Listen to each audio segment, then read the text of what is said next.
Golden State Warriors kontra Phoenix Suns sa teritoryo ng Dubs mga kaibigan, asar talo si Dillon Brooks na technical foul lang naman ang Suns player kahit nasa upuan lang at hindi naglaro versus GSW. So ito na yung sinasabi ng marami na pagkatapos ang dalawang sunod na talo ng gold-blooded kalaban ng Bucks at Pacers noong nakaraan. Nababawi ang Warriors ng panalo kung saan tinalo po nila ang dayong Phoenix Suns sa score na 117-108. Ang two-man game ni Steph at Draymond Green ang dumurog sa dayong kalaban sa game na ito.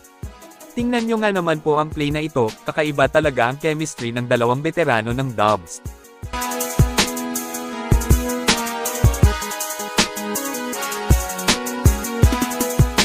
Kontrolado ng GSW ang buong laban, yun nga lang isang masamang balita pa dahil hindi na tinapos ni Jimmy Butler ang game. Halfway mark sa third quarter ay lumabas ang report na out na si Jimmy sa buong game dahil sa lower back soreness.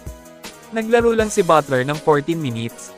Buti na lang step up itong si Moses Moody kung saan nagpaulan lang naman siya ng 3 sa bakbakan, 5 threes ang naitala ni Moody.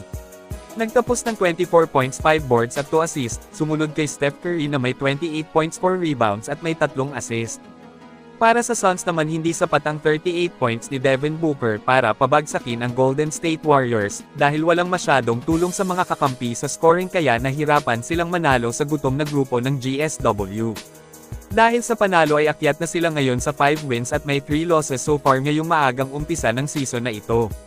Kailangan pa ng maraming panalo sa mga laban para hindi babagsak sa mahirap na Western Conference.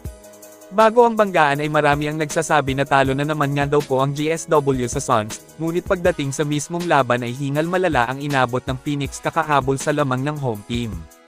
Ito panoorin natin ulit ang ginawa ng Warriors sa bakbakan kontra Phoenix Suns mga kaibigan.